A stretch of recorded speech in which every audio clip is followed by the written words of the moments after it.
होगा। और मुंबई में हमारे साथी जुड़े हुए हैं, मुंबई से जुड़े हुए हैं हमारे साथी धनंजय जी। धनंजय जी, जो बातें यहाँ मैं अपनी रख रहा था उसमें कितना दम आपको दिखाई देता है? देखिए, बीजेपी तो ऑफिशियली हो सकता है अभी उसका एक्सपोजर हुआ है कि वो सरकार बनाने की कोशिश में लग गई, और हालांकि ये राजनीतिक तो सही चाल है उनकी, ये राजनीति वो करना चाहिए। अगर सरकार यहाँ नहीं बन रही है और उनके शिवसेना के विधायक भागे हुए हैं गुवाहाटी और फ्लोर टेस्ट की बात की जा रही है, राज्यपाल के सामने आने की बात की जा रही है, तो जाहिर है बीजेपी अब खुल करके सामने आएगी। लेकिन बीजेपी का चेहरा जो है बहुत पहले बेनकाब हो गया। जब 21 तारीख को भाग करके गए शिवसेना के साथी विधायक जो है, गुजरात जाते हैं, सूरत जाते हैं और फिर वहां से गुवाहाटी ले जाए जाते हैं, तो बेनकाब तो उसी समय हो गए। अब रही बात कि जो बीजेपी चाल चल रही है वो ओपन चाल चल रही है, जो पॉलिटिकल चाल है उसमें मैं कोई गलत नहीं मानता हूँ। हर पार्टी को अधिकार है कि अपने सरकार बनाने की कोशिश करे, लेकिन अब तक जो कोशिशें रही है बीजेपी की वो पर्दे के पीछे वो बड़ी खतरनाक है, और हम सब लोग इस पे चर्चा कर चुके हैं बहुत बार। अब एक बात आ रही है, अब नई बात आ रही है कि क्या वो जो शिंदे गुट के विधायक हैं वो मनसे में आएंगे, ये एक लगाया जा रहा है। और ये भी मुझे लगता है कि इसके पीछे भी कहीं ना कहीं बीजेपी होगी, क्योंकि बीजेपी को ये कहीं ना कहीं एक जो डर है कि अगर ये लोग आते हैं और फिर कुछ गड़बड़ हो जाता है तो फिर भद्द हो जाएगी। लेकिन अगर वो मनसे के साथ आते हैं तो मनसे के साथ आने के बाद अगर सरकार नहीं भी बनती है तो उनका कुछ नुकसान नहीं होता है और शिवसेना का नुकसान हो जाएगा, ऐसा मान करके चल रहे हैं लोग।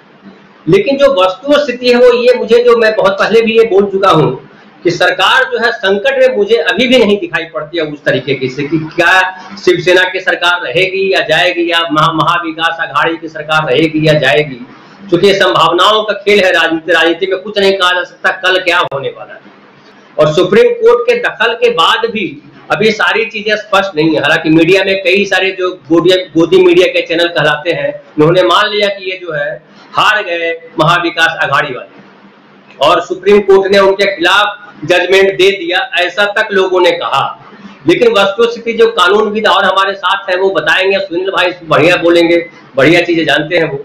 लेकिन मैं कहूंगा कि अभी ये स्थिति जो है बहुत वही ठहरी हुई है जहां सुप्रीम कोर्ट जाने से पहले स्थिति थी। और जो अपील जो की जा रही है, कहा जा रहा है कि उद्धव ठाकरे इमोशनल अपील कर रहे हैं।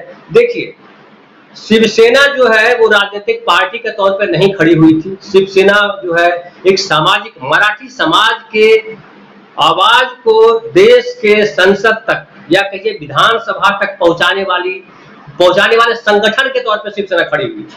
इसलिए आप देखिए उसका स्ट्रक्चर देखिए, तो शिवसेना की जो शाखाएं हैं, शाखा बाकायदा एक ऑफिस होती है, उनकी ऑफिस है। ऐसा नहीं खुले मैदान में आरएसएस की तरह शाखा नहीं लगाते, वो लाठी लेकर के वो कसरत नहीं करते हैं।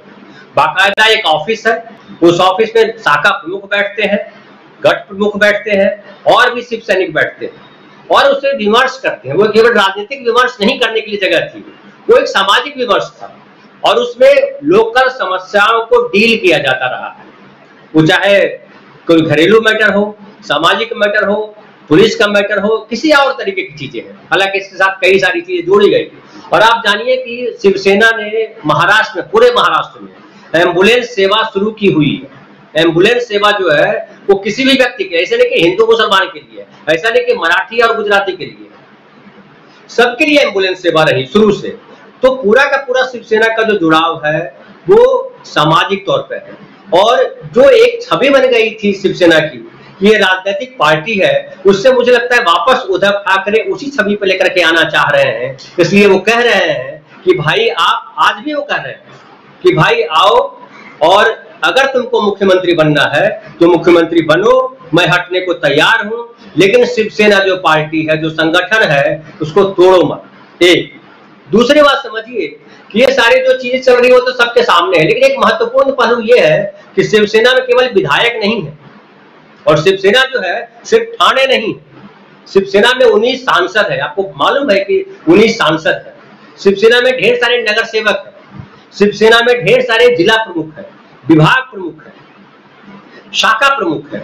तो शिवसेना एक कई लेयर का संगठन है और उसको इतनी आसानी से जिस तरह से मीडिया में बयान किया जा रहा है कि शिवसेना खत्म हो जाएगी, शिवसेना तोड़ दी जाएगी, उद्धव ठाकरे मजबूत कमजोर कर दिए जाएंगे, ऐसा कुछ मुझे नहीं दिखाई पड़ रहा है। और मैं यहां से बताऊं तो उद्धव ठाकरे की छवि दिनों दिन लगातार निखर रही है और एक ऐसे नेता के तौर पे सामने प्रकट हो रहे हैं जिस तरह की नेता की जरूरत है इस देश को, केवल महाराष्ट्र प्रदेश को नहीं, इस देश को जरूरत है जो नैतिकता पे बात करता है, जो भावनाओं पे बात करता है। अब एक और बात देखिए आती रहती है कि शिवसेना वाले धमका रहे हैं, वो सुप्रीम कोर्ट गए इसी बात को लेकर के, लेकिन सुप्रीम कोर्ट ने जो भी दिया, आदेश दिया, निर्देश दिया, जो भी कहा, उसके बाद क्या हुआ? थाने में आतिशबाजी हुई, लोग गाए, आतिशबाजी की। वो क्या बताता है? वो बताता है कि जैसी स्थिति बयान की जा रही है। अब ये देखिए, अब ये शिवसेना के लोग या जो सरकार के पक्ष के लोग हैं उनकी बात है, मुझे ये नहीं कहना चाहिए, लेकिन मुझे लगता है कि इनको इस पे भी ध्यान देना चाहिए कि सरकार को जिस तरह से हैंडीकैप्ड बना दिया है इन लोगों ने। सरकार के कई सारे मंत्री थे, अभी देखिए कि अभी फसलों का समय है, प्याज का टाइम है, नासिक का जो कांदा जिसको यहाँ कहते हैं, कई सारी चीजें हैं, उस पर निर्णय लिए जाने। सरकार तो केवल विधानसभा में बैठ के सरकार नहीं चलती है, सरकार के कई सारे निर्णय होते हैं, कई सारी फाइलें होती है जिनको निपटानी होती है। इसीलिए शिवसेना के लोगों ने उन मंत्रियों के विभागों को, जो मंत्री चले गए वो गुवाहाटी चले गए हैं, उन मंत्रियों के विभागों को दूसरे मंत्रियों को दिया गया है ताकि वो मंत्री सही तरीके से काम कर सके। अगर 1 मिनट और समय दे राजीव जी तो मैं एक और बात करके अपनी बात खत्म करूंगा कि देखिए ये सरकार को जिस तरह से उसकी पूरी तरह से भर्त्सना की जानी चाहिए इस तौर पे कि आपने चीफ मिनिस्टर को यह खबर क्यों नहीं दी कि हम छोड़ के जा रहे हैं। आप राज्यपाल को ही खबर दे देते कि भाई हम सरकार में नहीं है अब, और अब ये सरकार अल्पमत में है और आप जो करना है करिए। ये भी आपने नहीं किया, आप सीधा गायब हो जाते हैं, किसी को यह मैसेज नहीं देते हैं और फिर मीडिया बताता है कि शिवसेना के लोग भाग गए, इस सरकार के लोग भाग गए, चले गए गुवाहाटी, चले गए सूरत, हो गया विद्रोह।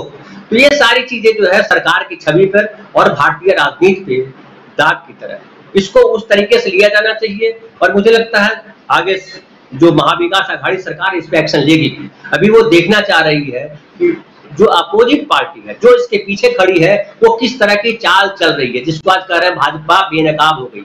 तो भाजपा की आगे की चाल क्या है, उसके हिसाब से ये भी अपनी चाल चल रहे हैं और पहले अपने आप को दुरुस्त कर रहे हैं। राजीव जी, बहुत सारी बातें। और महाराष्ट्र में क्या कुछ चल रहा है इस वक्त, खासकर मुंबई और आसपास, इधर शिवसेना की क्या चाल है और दूसरी तरफ बीजेपी क्या कुछ कर रही है और शिंदे गुट का क्या कुछ चल रहा है, यही बता रहे थे हमारे साथी धनंजय जी सीधे मुंबई से।